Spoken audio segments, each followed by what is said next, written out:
মোদির ভারতে এবার বন্ধ হলো ঐতিহাসিক মসজিদ, সেটিকে মন্দির ঘোষণা। মোদির ভারতে আজ মুসলমানদের জন্য কেবল বর্তমানই অনিরাপদ নয়, মুছে ফেলা হচ্ছে তাদের শত শত বছরের গৌরবময় অতীত ও ইতিহাস। বাবরির পর এবার হিন্দুত্ববাদীদের শকুনের দৃষ্টি গিয়ে পড়ল মধ্যপ্রদেশের ঐতিহাসিক কামাল মওলা মসজিদ এর উপর। আদালতের ঘাড়ে বন্দুক রেখে স্রেফ গায়ের জোরে এবং এক পাক্ষিক রিপোর্টের দোহাই দিয়ে বহু শতাব্দীর পুরনো এই মসজিদকে আজ সরস্বতী মন্দির হিসেবে ঘোষণা করা হয়েছে। এনডিটিভির ব্রেকিং রিপোর্ট আজ বিশ্ববাসীকে চোখে আঙুল দিয়ে দেখিয়ে দিল মোদির ভারতে আইন ও বিচার ব্যবস্থা আজ কিভাবে উগ্র হিন্দুত্ববাদীদের পকেটের দাসে পরিণত হয়েছে। 15 মে শুক্রবার মধ্যপ্রদেশ হাইকোর্টের বিচারপতি বিজয় কুমার শুক্লা ও বিচারপতি আলোক আওয়াস্থির বেঞ্চ হিন্দু আবেদনকারীদের পক্ষে এই চরম বিতর্কিত রায়টি ঘোষণা করেন। রায়ের পর্যবেক্ষণে বলা হয়, ভোজশালা কমপ্লেক্সের এই বিতর্কিত স্থানে নাকি একটি সংস্কৃত শিক্ষা কেন্দ্র এবং সরস্বতীর মন্দির ছিল। আদালত দম্ভ ভরে জানিয়েছে যে পরমান রাজবংশের রাজা ভোজের সঙ্গে সম্পর্কিত এই স্থানে হিন্দু পূজার ধারাবাহিকতা কখনো বিলুপ্ত হয়নি।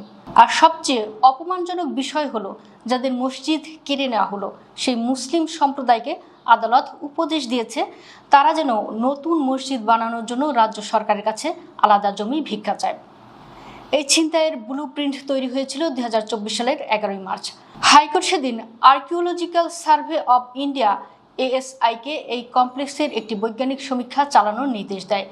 22 মার্চ থেকে শুরু হওয়া 98 দিনের সেই সমীক্ষা শেষে SI যে রিপোর্ট জমা দেয় তা ছিল হিন্দুত্ববাদীদের মন গড়া গল্পেরই কার্বন কপি। রিপোর্টে দাবি করা হয়, বর্তমান মসজিদটি নাকি মন্দিরের পুনর্ব্যবহৃত অংশ ব্যবহার করে তৈরি করা হয়েছে। সেখানে প্রাপ্ত মুদ্রা ও শিলালিপি দিয়ে হিন্দু পক্ষ একচেটিয়া উপাসনার অধিকার দাবি করেন। কিন্তু মুসলিম পক্ষ আদালতে বুক চিতিয়ে এই ভুয়া রিপোর্টের চরম বিরোধিতা করেছে।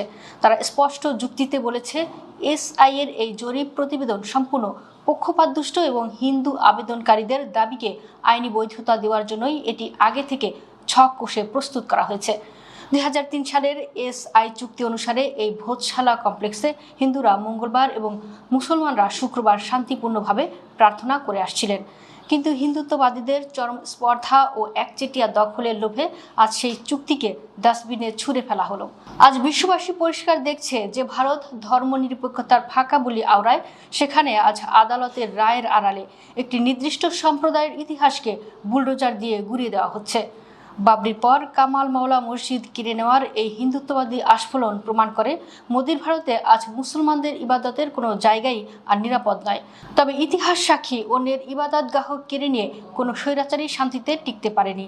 হিন্দুত্ববাদীদের এই চরম আগ্রাসনই একদিন ভারতের মানচিত্রকে ভেতর থেকে টুকরো টুকরো করে দেবে।